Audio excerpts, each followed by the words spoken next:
والثقافة، فإفريقيا بما لها من تاريخ فني تحل دائما ضيفا عزيزا دائما على أرض مصر. وعلى أرض مصر ارتوت البعثات الإفريقية من نهر العلم بمصر، فالبعثات الإفريقية بمصر كانت دائما مرحبا بها داخل المحافل العلمية بمصر، فالأزهر والجامعة المصرية التاريخ الطويل في استقبال وتعليم البعثات الإفريقية بمصر. فرحبت مصر بكل أبناء القارة، فمنذ القدم أدركت مصر ما للتعليم والثقافة من أهمية، فالارتباط يأتي أولاً ثقافياً، فمن أراد الوصول إلى القلب يجب عليه المرور بالعقل، والتعليم والثقافة هما أقصر الطرق وأحبهما للعقل الإفريقي.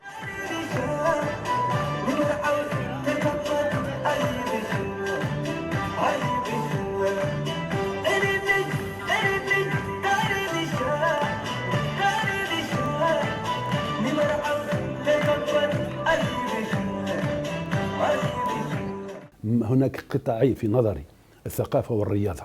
هذو يقربون، هذو من العناصر الذين فعلا هم يعني يكونوا فعلا يسهلوا يجسدوا الطموحات الشعوب. عندما نتكلم الشعوب الإفريقية طموحة إلى تحقيق الوحدة، إلى تحقيق الازدهار، إلى تحقيق السلم، تحقيق الوئام، التعايش إلى آخره.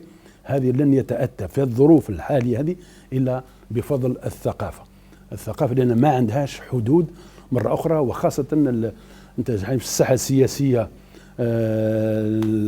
الإفريقية للأسف لا زالت تعاني من انتشار بؤر التوتر، يعني والتوتر على أنواع وأشكال مختلفة.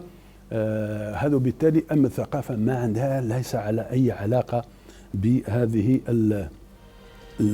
نقول العوامل الظرفية التي للأسف لا تساعد على تحقيق الأمن والسلام والازدهار. أسهل رسالة ممكن تربط، لأنه السياسة ممكن تفرق وتجمع الناس، الاقتصاد برضو ممكن يفرق ويجمع الناس حسب قوة وضعف الطرفين. أما الفن والعادات والتقاليد عمرها ما فرقت حد. ممكن يكون في تنافس ما بين قبائل أو دول، لكن دي أسهل رسالة ممكن الواحد يوصل فيها الرسالة للطرف الثاني. احنا نتجمع في المهرجان من غير أي خلافات. في المهرجان في ناس ما نعرفش لغتهم خالص، لغات تانية، لغات أفريقية واللغات العالمية الإنجليزي والفرنساوي، بس برضه نتعامل معاهم بالإشارة بالفن. اطلعي على المسرح واعملي دورك، بيفهموا علينا بسرعة. ده يبان إنه الفن دي أسهل طريقة لازم نشتغل عليها عشان نوصل الرسالة. والفن برضه بيجمع شعوب بعيدا عن الديانة اللي يحملها الشخص، سواء مسلم أو مسيحي أو يهودي، أيا كان ديانته أيا كان لغته، بيجمعهم في مكان واحد، بيسهل التواصل، بيجمع بينهم المحبة والصداقة بعيدا عن أي صراعات وخلافات. المساعدات اللي بتقدمها الجمعية الإفريقية للطلبة الأفارقة المقيمين في مصر أو الجاليات الموجودة في مصر على المستوى الثقافي أو الأدبي أو العلمي، بننظم دورات حاسب آلي بمقر الجمعية الإفريقية، يعني ممكن على مدار 4 دورات في السنة. في ندوات بنعقدها في موضوعات التنمية البشرية، دي بتدرس فيها الدكتورة أمنة فزاع اللي هي موجودة معانا هنا، لأن دي طبعا على أساس إن لما يرجع لبلده يبدأ إزاي يتعامل إداريا أو يتقلد مناصب في بلده بعد رجوعه لبلده. في بعض الأنشطة اللي احنا بنعملها اللي هي الرحلات بتنقسم للرحلات اليوم الواحد للمدن المصرية زي بورسعيد، زي الإسماعيلية، زي الإسكندرية، زي الأهرامات، زي القناطر الخيرية.